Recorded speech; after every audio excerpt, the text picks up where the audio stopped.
Okay, so this is our 11th mentor talk. Just a reminder of our purpose. So our purpose is unity, critical thinking, service, community, and inspiration.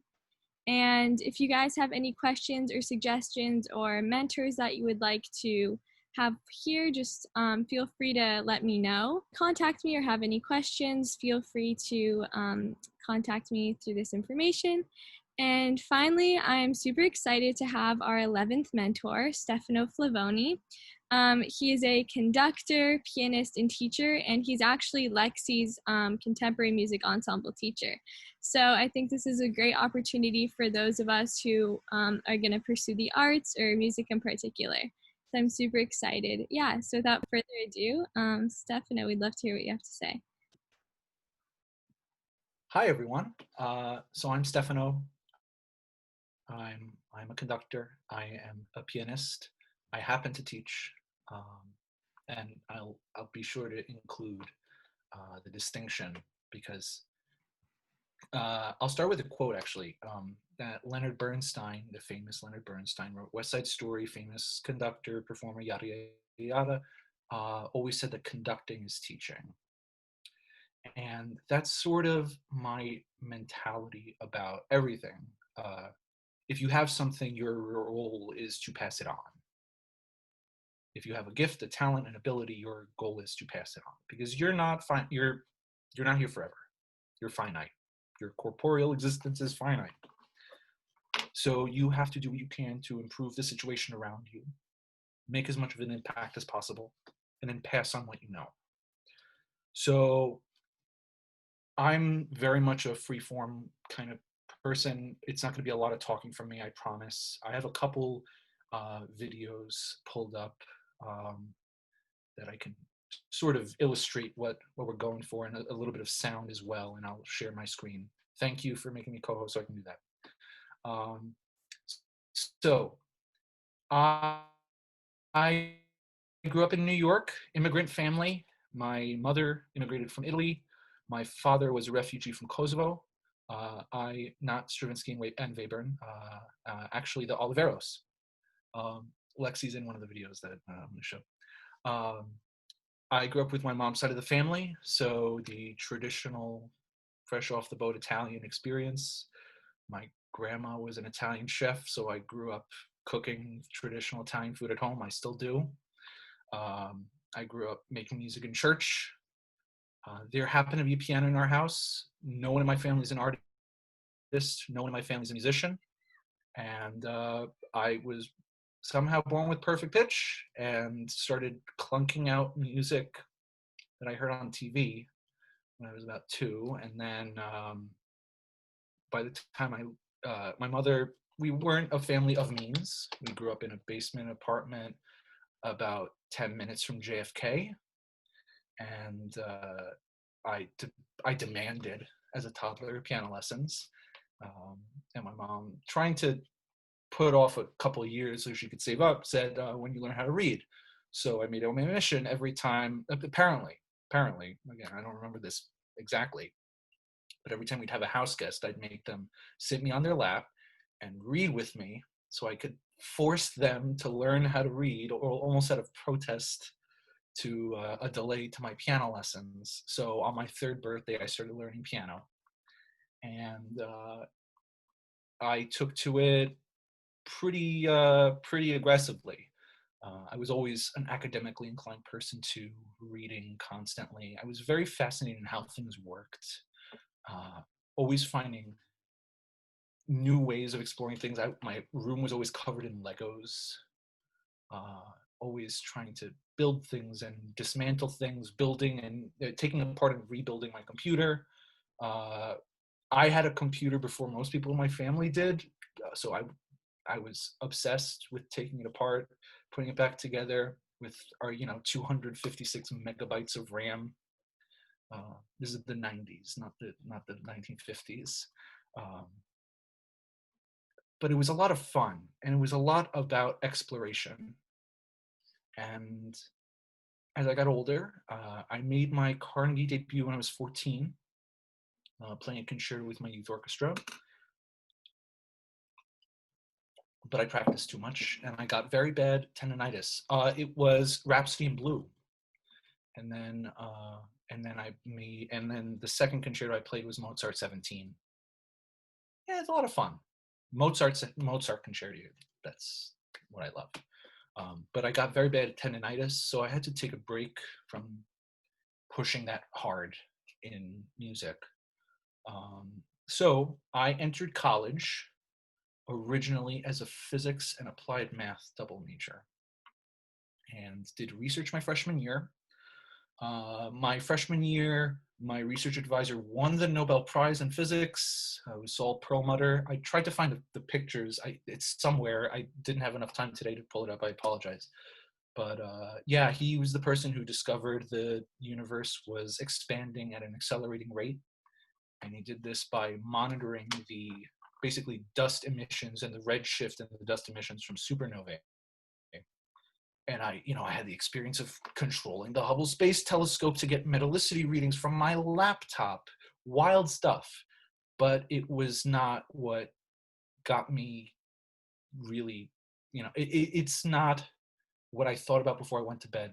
And it wasn't what I thought about the first thing I woke up in the morning. And I realized I love the problem solving. I love the tinkering in the coursework, but not so much the work itself, not the research life. Because if you become a physicist, that's what your life is until you're dead. You're, especially experimental physics, it's more computer science without the benefit of an Elon Musk salary. You're doing stochastic modeling, you're doing probability research, you're doing more statistics than anything else. Alas, I took the placement test in undergrad for music, and I placed into as end of freshman year, beginning of sophomore year, I placed into graduate level conducting because I didn't have to take any musicianship classes. Not the. So I jumped into that. Did not take to it naturally. I had been leading musical theater stuff. I had been taking, church choir. I was an organist from when I was like 5 years old in my church. They had to like strap wooden blocks to my feet so I could reach the pedals because I was too short as a kid. But this had always been in the back of my mind because I loved chamber music, making music with like a small group of people. And conducting, spoiler alert, is just chamber music with 100 people. The difference is you don't make noise. You're the only person who's not supposed to make noise. So it's a very different philosophical object, the act of conducting versus the act of making chamber music. Different responsibilities factor in as well. So I started conducting. I had my first professional engagement when I was 19. I was the assistant conductor on the opera Vanessa by Samuel Barber. Fantastic work. And I was over here at West Edge Opera, here in the Bay Area. Then from there, my first job out of undergrad was in China. So I worked in Shanghai as the conductor of the National Youth Choir. Left for originally a conducting residency in Israel with the Meitar Ensemble for a bit, and then very short, and then shortly in Berlin, and then passed to visit my family in Italy, and then came back to the US. And it's a running theme here of social justice and awareness, and sometimes speaking out of turn to address things that need to be addressed. However, go back to the US, did a year of grad school. I did not particularly enjoy the program. I loved the school. I went to University of Michigan. I have a lot of exceptional colleagues from there, one of the top arts programs in the country. I left grad school early, originally to become associate chorus master of Berkeley Symphony. And then out of there, SF Symphony, San Francisco Symphony scooped me up. And then from there, San Francisco Conservatory faculty swooped me up, and I've been floating around. I fly out to Minnesota for a performance with some singers from the Metropolitan Opera in 6 days. So I've been practicing like an animal over here, about 6 to 7 average hours a day. just preparing all of this repertoire because I have about 2.5 hours of music to perform in 6 days, more or less. So it's been a hectic time. So in conjunction with this, I've also had research residencies at Stanford. I taught a music and philosophy course with the Zephyr Institute at Stanford. Before Corona, I was supposed to be an artist in resident and lecturer for the Knight Hennessy graduate program, but that fell through because the Rona. And then basically, my mentality is philosophy, poetry, writing, music, etc. It's all connected, and I am just fascinated by a crap ton of things. Part of my French, um, and I just love sharing it all. So I'm in the midst of teaching a course on Stravinsky right now, and we've gone through his ballets, we've gone through his aesthetic theories, we've gone through the politics of Russia and what it is like for an immigrant to the United States, before that to Paris, during the Bolshevik Revolution, and what we have responsibility for as an artist, politically speaking, socially speaking. And before that, it was a course on Wagner, my musical love, not the person, despicable human being, but covers some of the most profound questions ever tackled in any artistic medium. And I'm convinced that Wagner was the greatest musician or greatest composer of all time, not musician, but composer, greatest composer. His work spanned the entire gamut of human emotion, philosophy, etc. And I'm very much in the camp. I mean, I have, what do I keep on my desk? I have literally Theodore Adorno's essays on aesthetics and music. I have opera libretti, historical sources. I do conducting because it's an interdisciplinary field, because I couldn't pick one thing I wanted to be when I grew up. And it's really one of the few things that allows you that freedom. So in teaching, a lot of my students get an earful about social justice and politics and the avant-garde and being progressive in an art form and advocating to for the people who can't speak for themselves. And part of your role as a conductor is making sure every voice is heard, every instrument is heard. And one of my responsibilities is advocating for the unsung voices. So that's my controlling theme. I'd rather this more be an open forum for discussion. I'd love to meet all of you and hear your thoughts and what you all are driven by, because Lexi spoke very highly of this and all of you wonderful people. So yeah, I'd love an open mic anarchy. Any questions, comments, concerns, criticisms? All right, Lexi, go for it. Yeah, obviously I'd be talking first because I have a big mouth. But I have a question sort of about, because I know that you wanted to go into physics, and I've also like studied with you for the entire year.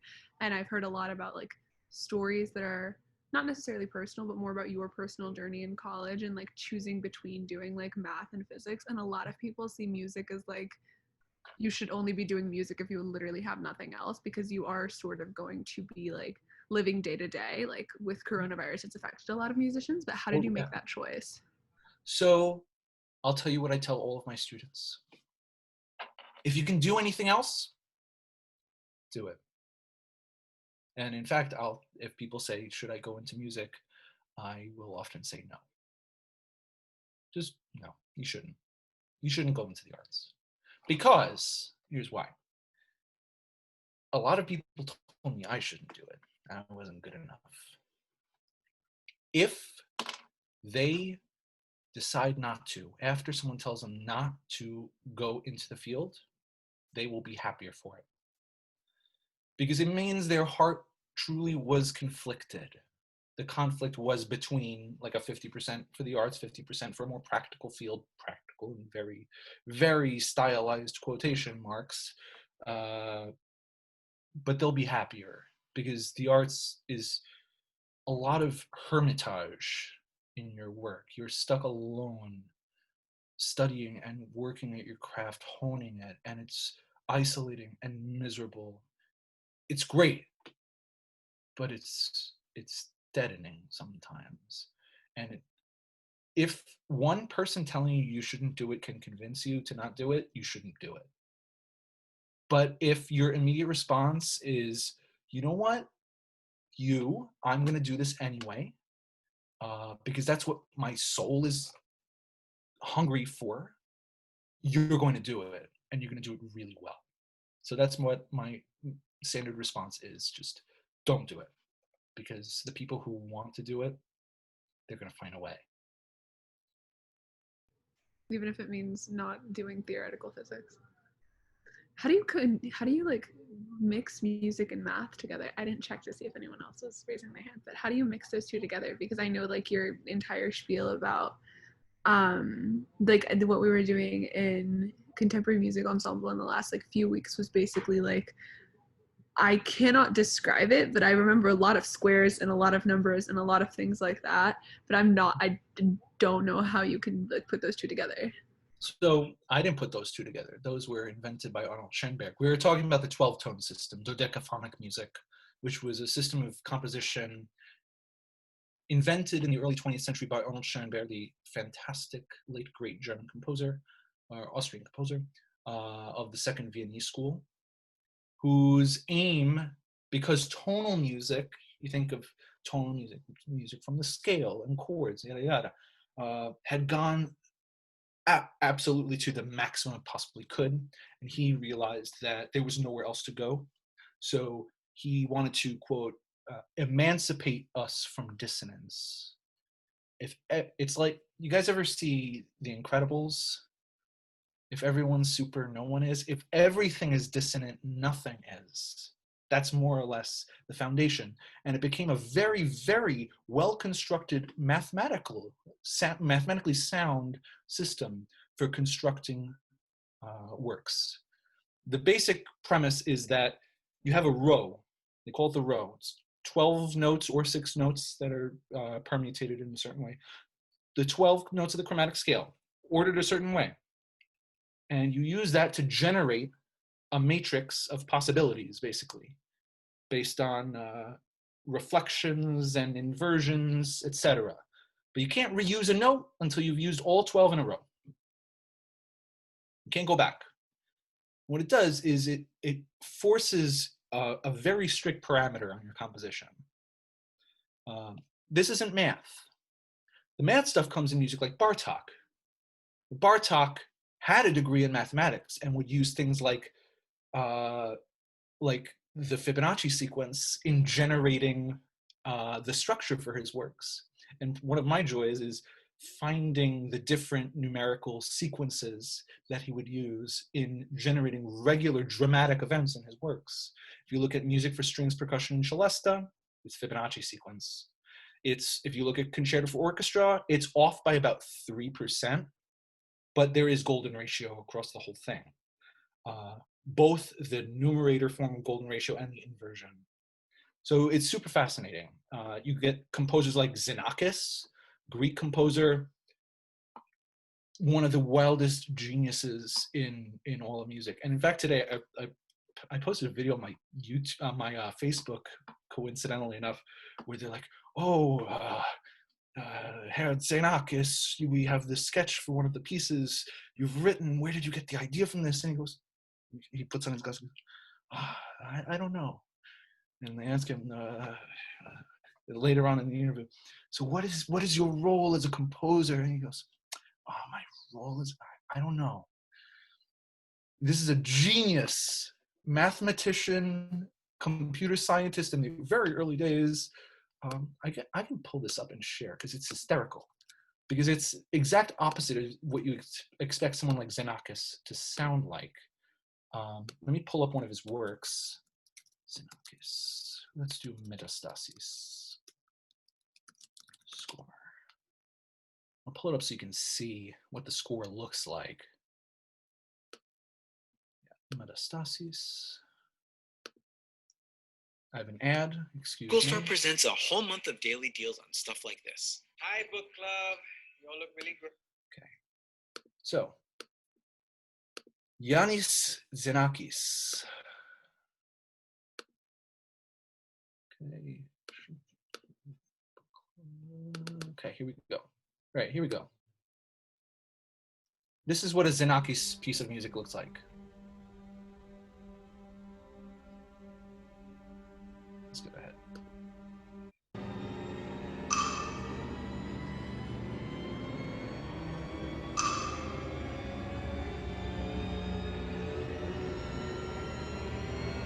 And what it sounds like.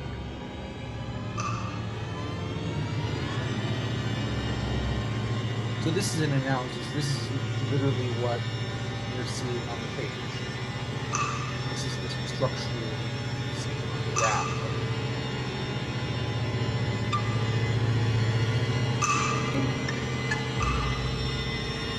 There's enough cognitive here to have the sound of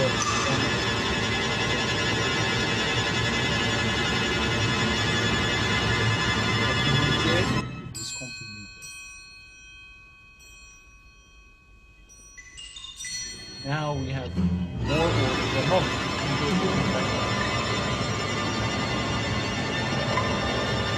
And then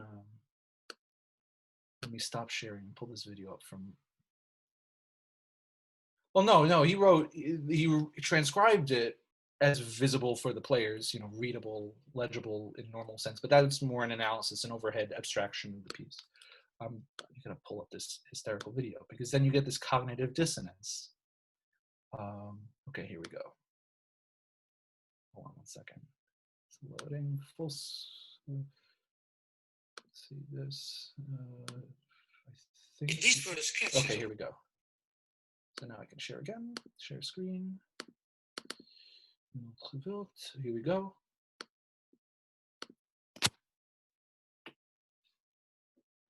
These were the sketches of the piece in the beginning, wasn't it?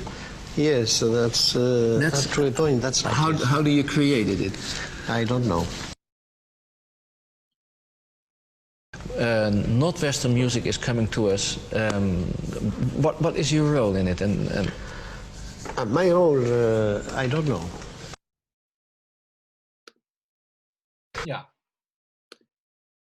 So there's this cognitive dissonance between the artwork you create and the cerebral, intense academicism. And I don't know. Is it him being coy? Probably a bit of that too. But yeah, there's this sense of you don't need to be a genius in every field. Composition isn't necessarily an interdisciplinary field, though you can find influence everywhere. What I do on a daily basis, conducting, performing, I mean, what did I do when I woke up this morning at 6 o'clock? I made coffee and I was translating French poetry for some of the performances I'm giving next week. Because you can't coach singers unless you know exactly what the meaning of the words are and a really deep poetic understanding. That's my daily life. It's coffee, it's eating, cooking, and lots of poetry, lots of reading novels and plays and historical documents and primary sources and seeing how that relates to music. All right, anything else?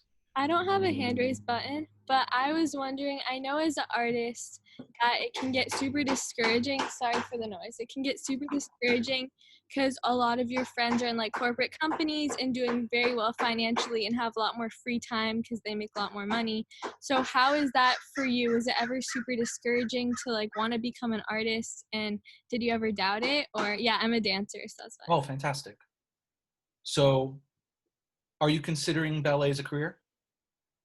I'm training as if I was going to be a professional, but it's hard because the ballet world isn't like, it's kind of toxic, so I'm trying to figure it out. Yeah, well, you have a shorter time span as to when you need to make that decision by. It's pretty immediate. Yes, it's so you can't really fight social issues from the comfort of a Bay Area tech salary. So if you have any issues and social causes that you really care about, the culture of a finance job will not really allow you to do that, because the very thing that is providing your income is causing the stress for half of the world's population. When you think about it, the top 27 people on Earth control the same amount of wealth as what, 50% of people on the planet? The massive wealth disparity is so egregious that I think personally, anyone with a conscience knows that there are issues that need to be addressed. So if you're in finance, I mean, I have plenty of friends in finance, and I give them crap for it all the time, because half of my mission in life is making sure people like them don't succeed, and then converting away the people who have that soul, that heart, for the people who are less fortunate, for the people who need help, bringing them over, using their business acumen, maybe convinced one of my friends to go from, you know, $250,000 a year salary, and now entering business school, is trying to make a pivot into arts management and arts administration, to give her incredible business acumen over to the arts world as like an executive director or general director. We'll see. So yeah, I think they're, again, I might speak too much out of turn, but I think they're the people who are suffering. Yeah, you won't have as much free time. But what is free time when your work is what got you up in the morning every morning since you were 3 years old, you know? Sure, money's always tight. Money's always going to be tight. You pick and choose what you spend money on.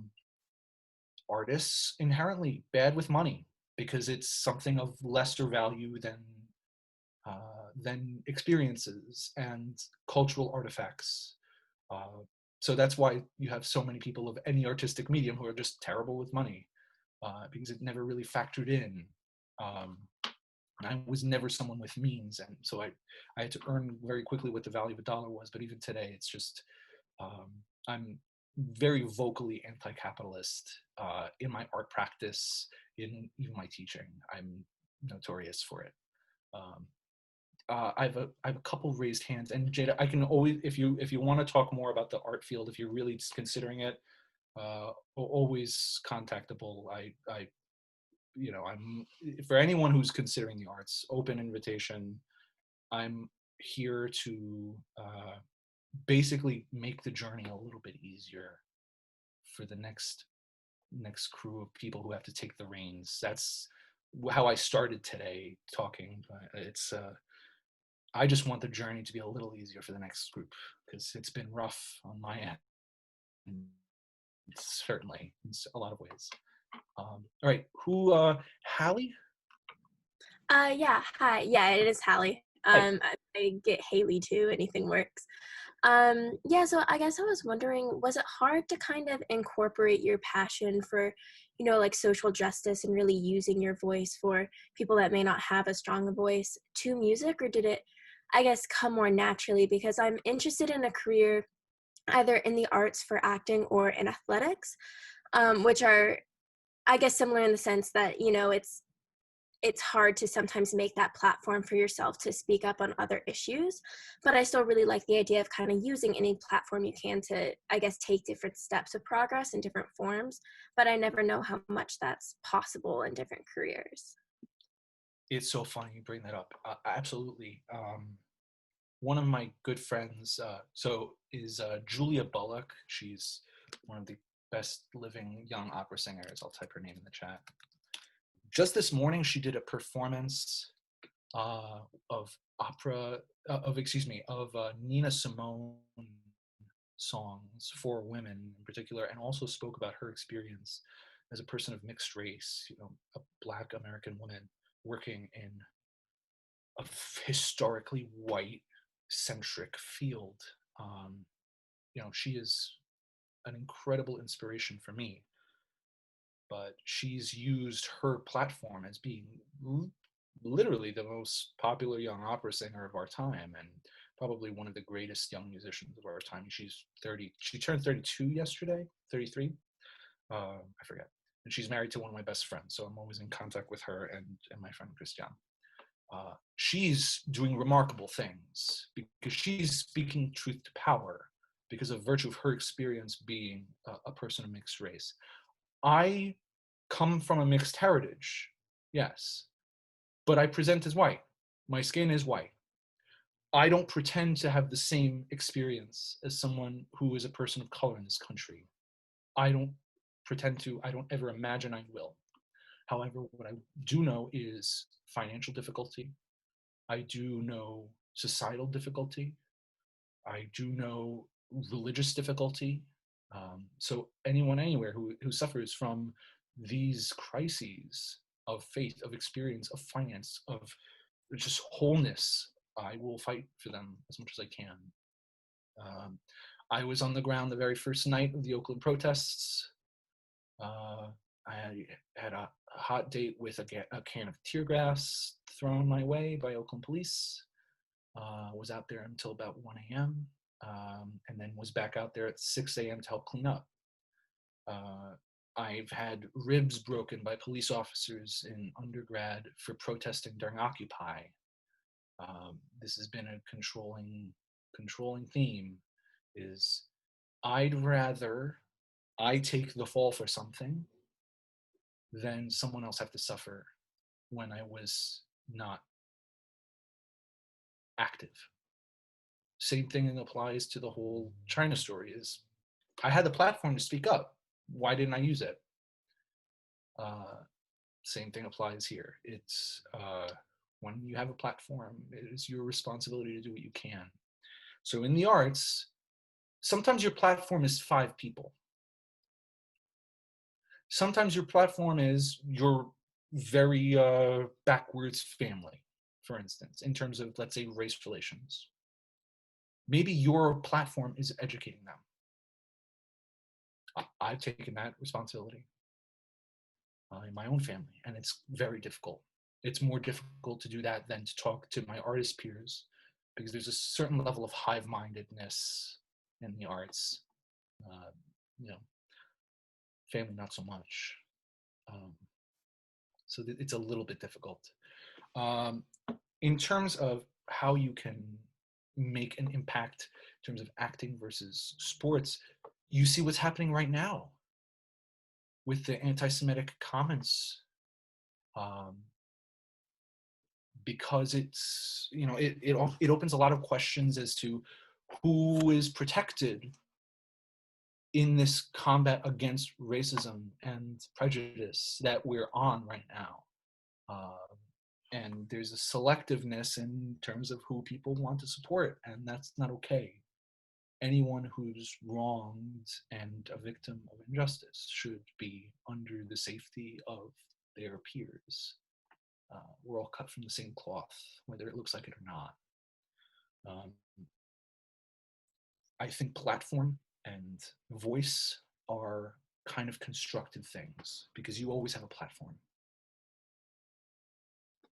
Whether it's your friends, whether it's in communities like this, whether it is in your classrooms, whether it is, again, with your mom, dad, little siblings, you always have a voice. And you have a voice with your wallet too.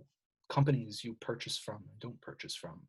That's sometimes a big statement, especially if enough people of this certain demographic, for instance, if a bunch of young people, let's say I'm here in California, a bunch of young people in Northern California decide that they're going to boycott X company because of their social practices or malpractices, it's going to send a message, especially if that's the target demographic for that company.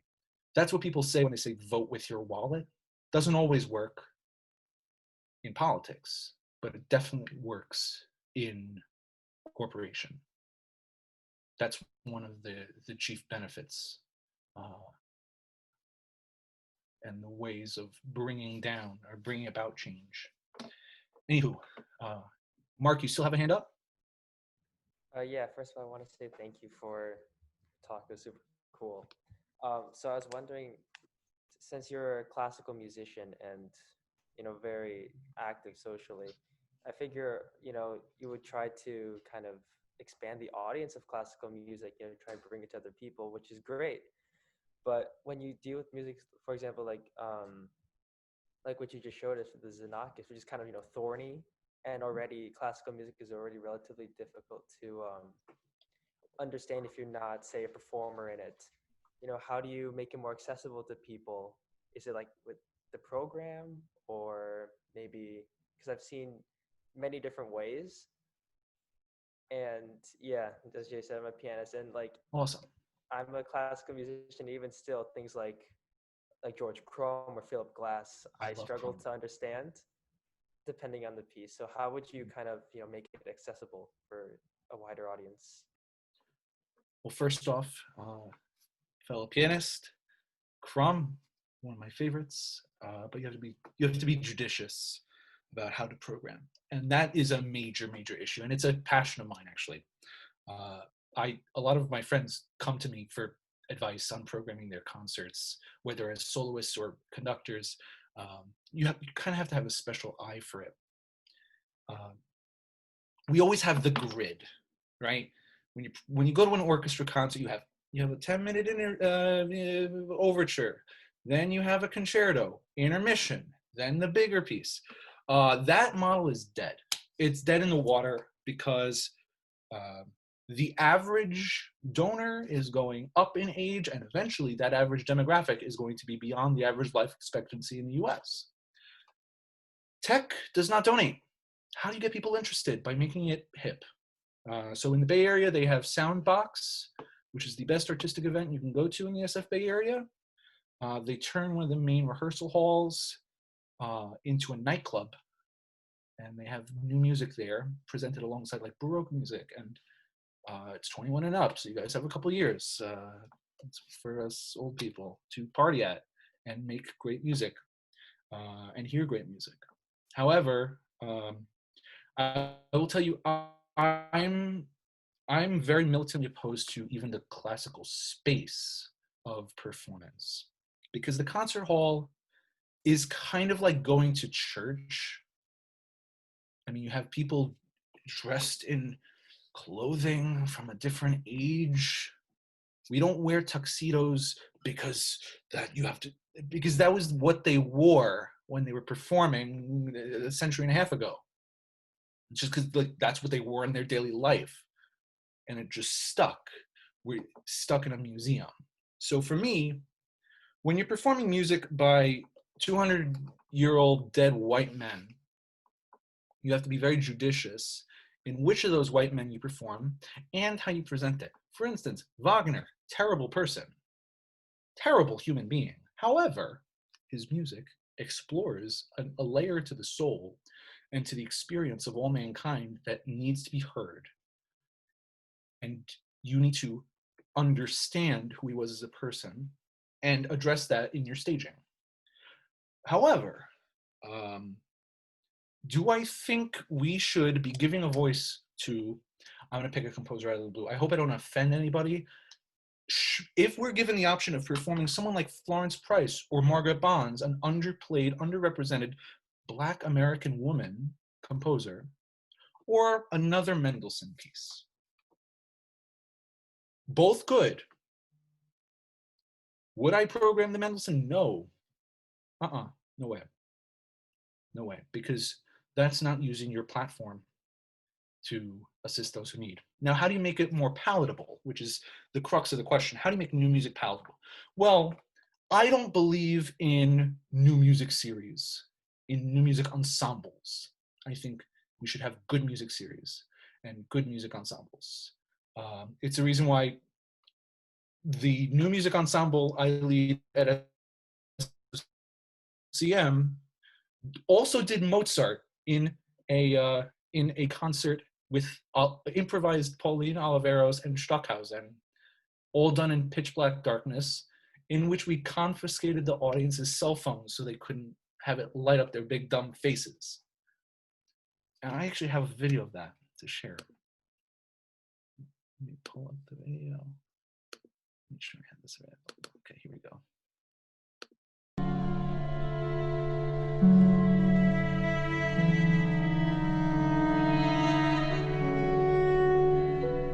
All improvised.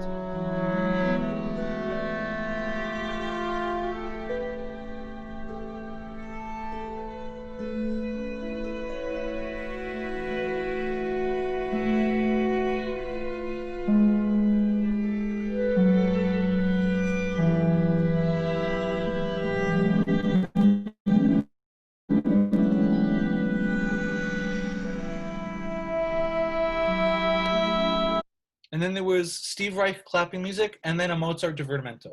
Still all in pitch black darkness. But yeah, I think good music should be performed. Our generation, or I guess you guys are Zoomers. I'm a millennial, so oh no, thank you. Yeah, so people are going to get guilt tripped. I've done worse. But the point I'm trying to make is that people want experiences. We're done with things. People in their 30s and under are done with things. It's the reason why if you have money from a tech job or whatever, finance job, that's why you're always at Tahoe, or you know, everybody goes to Chiang Mai on vacation to find themselves. Yeah. Or Aspen every summer, yada yada yada. Not the new Benz, the new Beamer, the new car every month, you know, the new this, the new that. I know people, you know, I have an iPhone XR. I'm going to keep this thing until it is destroyed. I had like the 5 before this.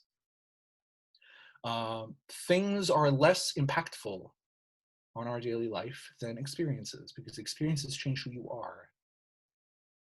I've had the same laptop for 5 years. It doesn't work when I don't have it plugged in. I'm going to keep it until it doesn't turn on at all. That's just how it goes. So we have an opportunity to give people experiences, because whether or not they know the music or will like the music, if it's presented in a way that makes it experiential, not just, oh, so now you're going to hear this lovely little ditty by Zanaki, they're not going to care because they're not going to understand it. But if it's put in a context that is a narrative, something that happens to them, not that they're watching, that's a different story. That's a different story. And then new music doesn't become this weird academic kind of intellectual pursuit that they're not interested in. It becomes, oh, I'm caught in the middle of this. And what does this imply for me? What is about to happen to me? Not in front of me, not I'm witnessing this, but to me. We make it personal. Some music, it's hard to do. So one thing I do is perform pieces twice. If it's really, really intense and intellectual and hard to penetrate academically, or just even auditory wise, perform it once, chat a little bit, hear it again, do it a second time. Because then also little things will change from one performance to another, but they'll start to pick up on more. And if they're really interested, they'll go home and they'll listen to it a third time and start to dig into it. And then maybe into other works by the composer too. One of my colleagues calls it this new music apartheid that exists. The separation from music written from 1950 prior, basically Shostakovich before, and then music written after. That's the music that people don't want to go to. That's the music people do want to go to. I disagree. I think there's great music being written at all times, and it's our responsibility to find it, to curate an experience for the audience. So that's a very long and diffuse answer for a very simple question, Mark, but I hope there was something in there for you. Yeah, it was great. Thank you. Anyone else? I thought that idea that you had was really cool, of using music as a way to advocate for justice. I was wondering, because I know, at least in the ballet world, a lot of the old white, rich, old way men lead all of the schools and all of the companies, and so they sort of have the power of everything that goes on. And I assume it's about the same. So I was wondering, and also a lot of their students are taught that way. So I was wondering how you, what specific ways do you teach to make sure that your students carry that on? And how do you see that moving forward so that we can sort of change the arts industry to be more advocating for justice rather than inflicting injustice? Well, it starts with implicit things. So first off, and I know that one of my conducting students is listening on this call right now on her dad's phone. It's Josephine. Um, one thing I don't address with the kids, but I make sure is a priority, is I always have an equal number of female and male conducting students. I know a lot of male conductors. I don't know that many female conductors. And if there are female conductors who have a name, who are, have a career, I've probably met them, or have worked with them, or are friends with them. That's how so few there are. It's difficult. Not that, but difficult to make an impact. So you start with the little things that you can absolutely change, which is who you're teaching and then what you're teaching them. Being as good a musician as possible, period. I throw stuff at my students that most professionals would be afraid at. And then by the end of the year, they realize, oh, wow, I'm doing stuff that I never imagined was possible to do. Like all of my conducting kids, every single one of them being able to do Stravinsky dictation and Boulez and Lutoslawski, all in various amounts, but all doing it, all score reading. Even if they're not pianists, they're able to take a full score from an orchestra and put it at the piano and be able to read it. Sometimes at sight too. Taking 4 or 6 voice Bach fugues in 6 lines and throw it at the piano and play it. It's give people who need it, so this being an equal amount of male and female students who are all capable of doing this, very intense work. Because then ultimately, it doesn't leave it in your hands, it leaves it in theirs. And then it's not about solely, being an instrument for change, but it's about doing what's right, because anyone should have an option to do anything they really want to do. You just need the abilities. Someone I've worked with, Simone Young, one of the first truly successful female conductors, she said to get her early start, and she's got her start being noticed by Daniel Barenboim, one of the greatest conductors and pianists of all time. To get her start, she had to be way better than every male conductor that Barenboim ever saw. So it's about preparing for that, preparing to at the absolute peak of intensity and just being the best in your field and winning the audition on merit alone. How do you promote it as well to your students without, outside of your actions, but how do you teach that? You tell them people aren't dumb. You guys are, I'm 26. It's not like I'm some 40-year-old, 50-year-old who's working in this field decades. No, I graduated college 5 years ago. I remember applying to college. I found way older emails when I was looking for my college essays to show some of my kids, my students who are your age. One of whom is in the call, and I found a lot more emails before then than after then. So that goes to show, like, this is recent. We're more or less in the same influence sphere. You may not see it, but like you're about to have your own platform and your own voice, major voice. How do you make a difference? Well, it's hard. It's really hard. How do you convince people to? By giving a lot of juxtaposition.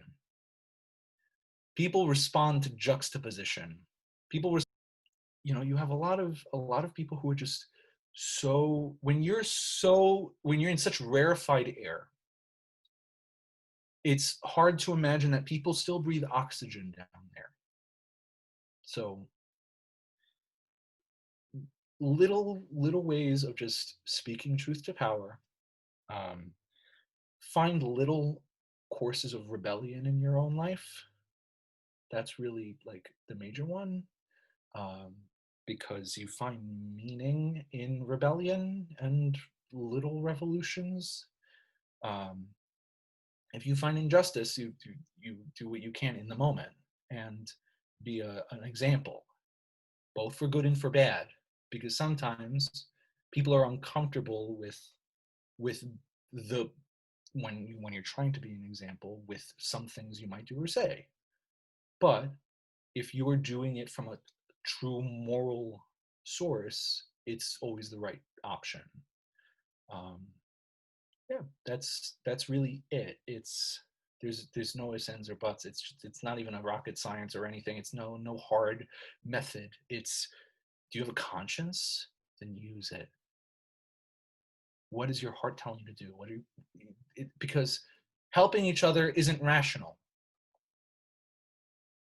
We're not, it's not aligned with materialist philosophy, because materialist rationality would imply that we need to be self-providing, and maybe even within our small communities. So helping our small communities.